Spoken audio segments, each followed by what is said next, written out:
Hello again, Susanna here, your angel and intimacy intuitive and your spiritual guidance counselor. Finally back from being busy, um, which kind of leads us into what we're talking about today. So, sorry y'all missed it. I did a fabulous video yesterday, probably one of the best ever, and yeah, the camera wasn't recording. Yay, yay, yay me and my technologically challenged self.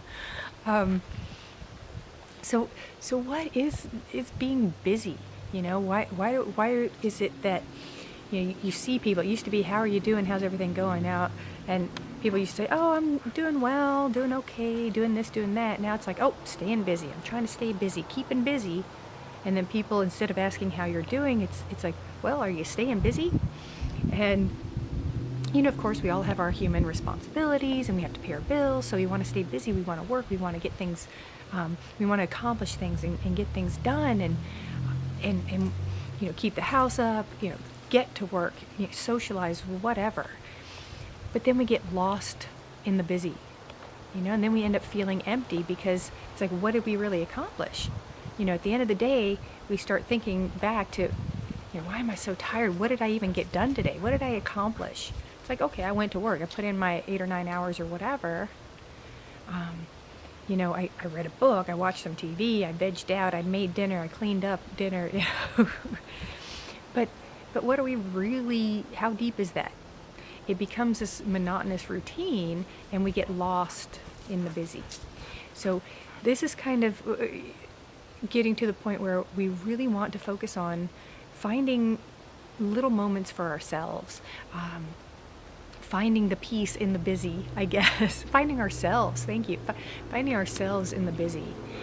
We get lost in there. We forget who we even are because, when people ask, who are you, or what do you do?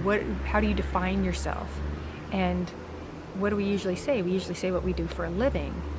I happen to be very blessed and fortunate to do what I love. I could have another job where I could actually be more financially viable, but I feel like what I do is very important, and I do feel I help a lot of people, and I enjoy my work, and it fulfills me. So I think that's very powerful.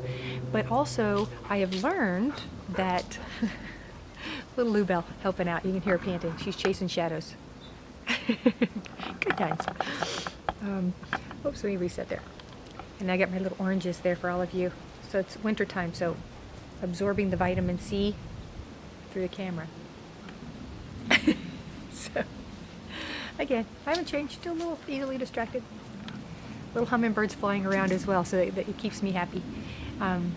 Again, it's like I've learned, I had jobs where I worked long hours and I pushed myself to, be the best worker and, work longer and harder and appearingly accomplish more when all I was doing was aging quickly.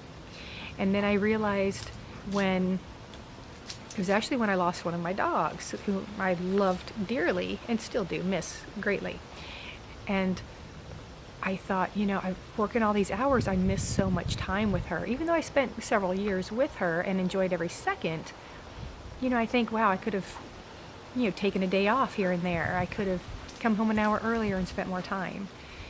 And we think about that, if we think about that with family members, with friends, with our partners, with ourselves, we forget that it's okay to spend time with ourselves and to recharge and reboot and regroup, and learning that it's okay and understanding that it's okay and seeing that difference and that release and that, you don't feel empty. It's I don't want to say it's filling the gap. It's just re-energizing. It's finding who we are so that we can project ourselves into the world to do more good, to do better, to help others, to help ourselves, to make our mark and to fulfill our purpose, if you want to use that word, in this human realm. So knowing that it is okay to take time for ourselves and to not have to be busy all the time, be busy doing what we want to do, get out and play more. Today's a fabulous day and I couldn't help but get out here and do some filming because it's just, the sky is clear and it's a chilly 75 degrees here in Arizona. Sorry to rub it in.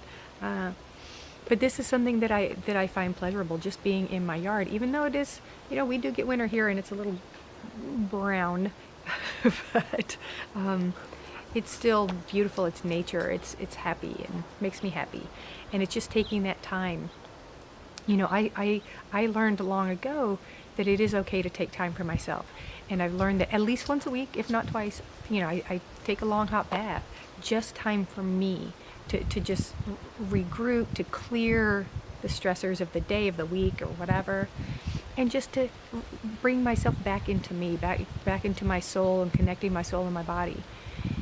And it re-energizes me, gives me the strength to go on. And because my work is very physically and energetically taxing at times, I have to remember I have to recharge.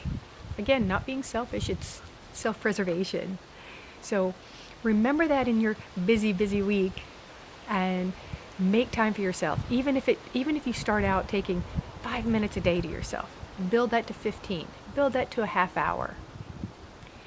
If it's easier, 1 hour a week. But if you could do something daily, and Ziggy's back, and bring it up to an hour a day just for yourself. Even if in some families, I've had clients tell me this, the only privacy they get in their home is hiding in the bathroom. It's bathroom time. And, whatever it takes. But if you can get out in nature, even better, because you connect and ground and recharge even faster. So this week, make time for yourself, enjoy life, reconnect with your soul and your purpose. Have a beautiful week.